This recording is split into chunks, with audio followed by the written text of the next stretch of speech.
Baik, kita lanjutkan dialognya. Saya ke Bang Arya. Bang Arya, salah satu yang bahasannya paling banyak adalah mengenai efisiensi anggaran, yang anggarannya digunakan salah satunya untuk MBG begitu ya. Bagaimana catatan dari CSIS? Apakah efektif efisiensi anggaran di periode ini? Ya, kalau kita lihat postur APBN-nya memang government spending-nya banyak terkonsentrasi, bukan banyak terkonsentrasi ya, banyak kemudian beberapa program dilakukan efisiensi untuk mendukung program MBG. Dan kalau kita lihat juga efisiensi ini juga tidak hanya terjadi di KL di tingkat pusat, tapi juga di daerah. Daerah itu menerima namanya dana alokasi umum dan dana alokasi khusus yang dilakukan untuk pembangunan pelayanan publik, kesejahteraan masyarakat dan segala macam. Dan dana DAU dan DAK yang ditransfer ke daerah itu juga mengalami pemotongan atau efisiensi gitu ya. Inilah yang kemudian mempengaruhi postur APBD di tingkat daerah. Karena sebagian besar daerah-daerah kita itu bergantung sama dana transfer dari pusat. Makanya kemudian pada beberapa daerah kemudian mengambil semacam kebijakan atau inisiatif misalnya untuk meningkatkan pajak-pajak di daerah. Retribusi, PBB, segala macam. Bahkan misalnya dalam beberapa kasus beberapa daerah ya. Nah, itu yang pertama. Itu yang saya lihat pertama. Yang kedua adalah kalau kita lihat dari sisi bagaimana pemerintahan mengalokasikan dana untuk belanja non KL itu juga cukup tinggi, terutama subsidi. Subsidi. Untuk apa saja subsidi? Subsidinya cukup meningkat. Yang paling meningkat persentasenya itu justru subsidi pupuk. Pupuk.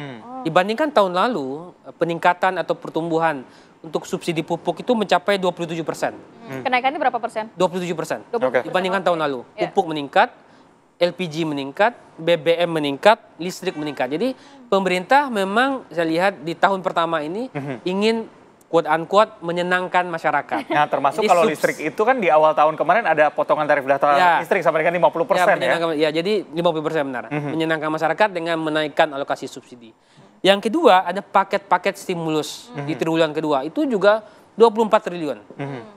Nah, yang saya catat transportasi diskon tol ya. Kemudian bansos. Bansos juga peningkatannya itu hampir 11 triliun.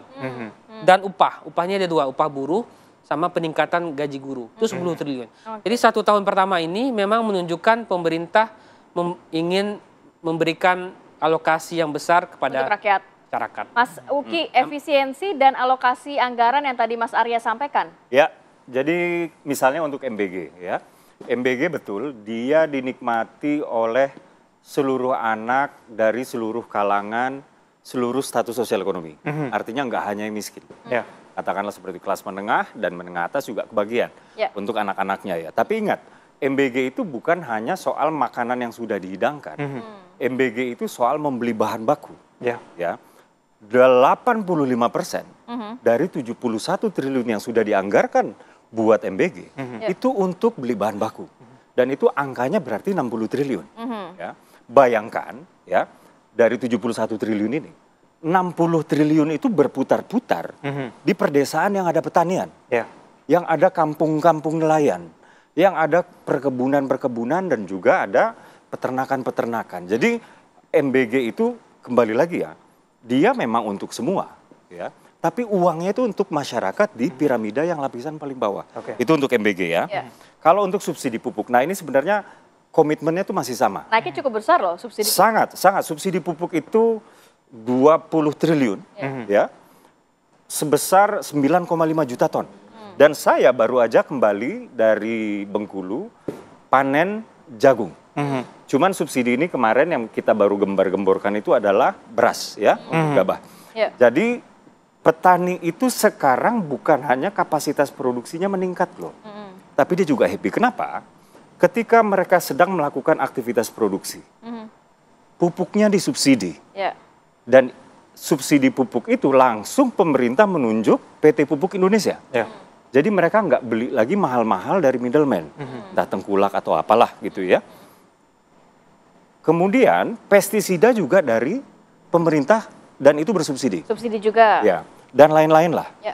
Dan ketika mereka panen, ketika mereka panen, gabah mereka dibeli oleh pemerintah sebesar Rp6.500 per kilogram. Sebelum pemerintah membeli, itu mereka, saya sendiri yang nanyain, karena saya waktu itu ikut ya ke mereka panen. Saya nanya, ini kalau pemerintah nggak beli, ini biasanya Bapak jualnya berapa? Kalau nggak 3.500, Lebih rendah 4.000, ya? jauh lebih rendah dong. Iya. Karena kita nggak membicarakan 2 atau 3 kilogram gabah. Iya. Kita membicarakan jutaan ton gabah di sini kan. Dan bayangkan sekarang tuh mereka happy. Iya. Jadi ketika mereka produksi, mereka happy. Ketika mereka selesai produksi, ada yang beli sehingga mereka juga happy. Sehingga per hari ini nih, nilai tukar petani itu sudah meningkat drastis. Jadi nilai tukar petani itu adalah selisih antara uang yang mereka dapat dikurangi uang yang harus mereka keluarkan. Jadi ada untuk mereka multiplier produksi. efek di situ ya? Betul. Nah, terkait stimulus ini berarti yang terakhir ya. Memang saat itu kita sedang menghadapi ancaman.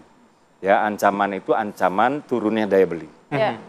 Dan ini kaitannya dengan gonjang-ganjing tarif Trump yang sebesar 32% itu, Bang Arya. Jadi pemerintah memang suka tidak suka harus melakukan sesuatu untuk menahan daya beli ini supaya nggak turun.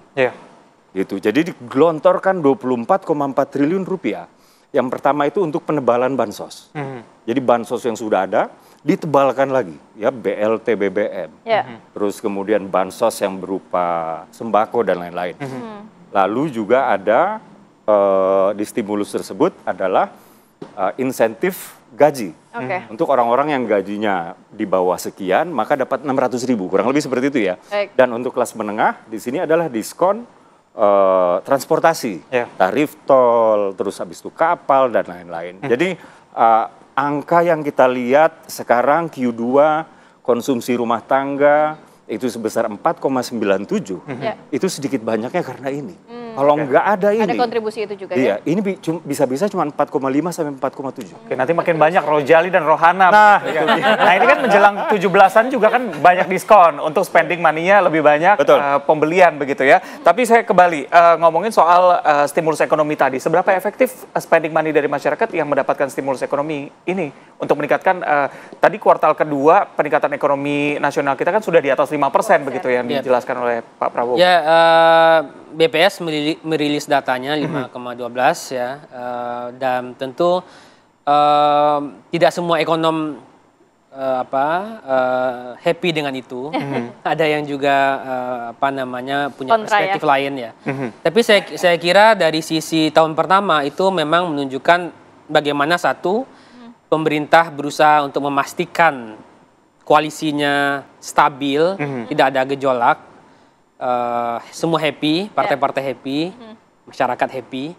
Yang tahun pertama juga kalau kita lihat ada paket stimulus, ada penebalan bansos, kemudian juga ada subsidi yang meningkat pertumbuhannya dibandingkan tahun lalu. Itu juga menunjukkan bagaimana Presiden tidak hanya di tahun pertama tidak hanya membangun konsolidasi politik, tapi juga memastikan menyenangkan hati rakyat supaya approval-nya bisa lebih tinggi.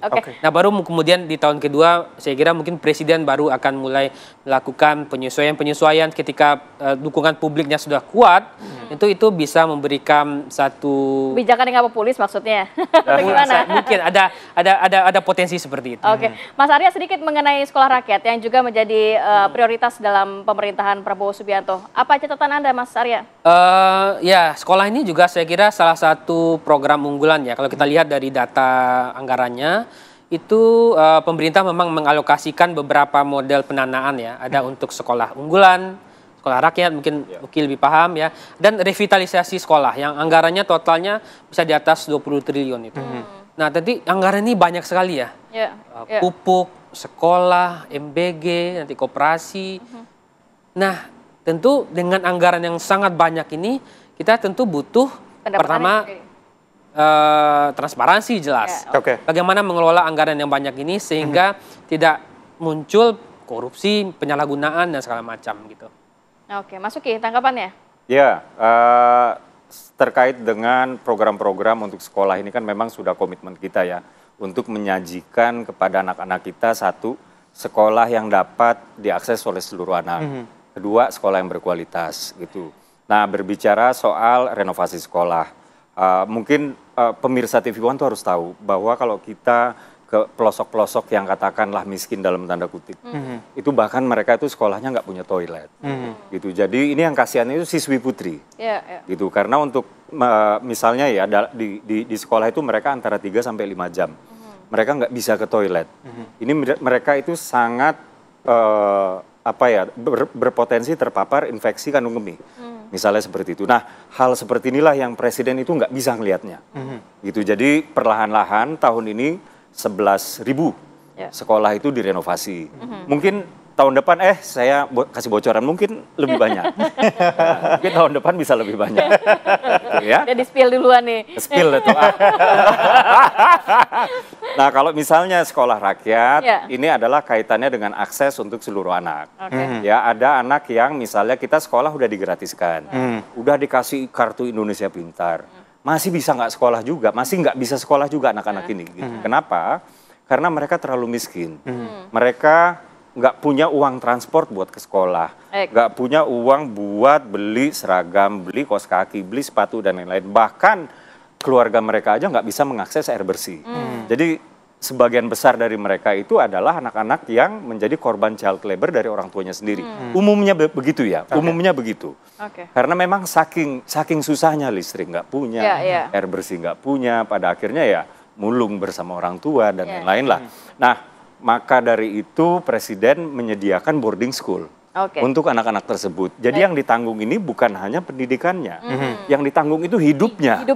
Dari tidur sampai tidur lagi, bahkan tidurnya pun ditanggung oleh negara. Dan di situ kan makanan juga ditanggung begitu ya. Ekonominya juga berputar di sana. Ada pembelian tadi nyambung ke sana begitu ya. Ada pekerja juga yang bertugas di sana supaya ekonominya berputar, masyarakat juga bisa merasakan dampaknya sehingga 81% yang setuju tadi juga bisa merasakan dampaknya. Ya, tapi kalau soal transparansi dan lain-lain, saran dari Bang Arya ini tentu saran yang bagus dan harus diterapkan. Baru 10 bulan ini perjalanan dari pemerintahan Prabowo Subianto, pastinya juga kita akan menantikan bagaimana kinerja-kinerja selanjutnya yang juga bisa menyenangkan hati rakyat. Terima kasih banyak Mas Uki, Mas Arya sudah hadir pagi hari ini. Sehat selalu. Assalamualaikum. Pemirsa, kita akan jeda terlebih dahulu. Usai jeda kami hadirkan informasi yang viral di media sosial. Ada aksi sekumpulan pelajar yang tengah mengambil senjata tajam dari suatu tempat di permukiman warga Jalan Kalianyar, Tambora, Jakarta Barat. Apa yang terjadi kami hadirkan usai jeda, tetap bersama kami.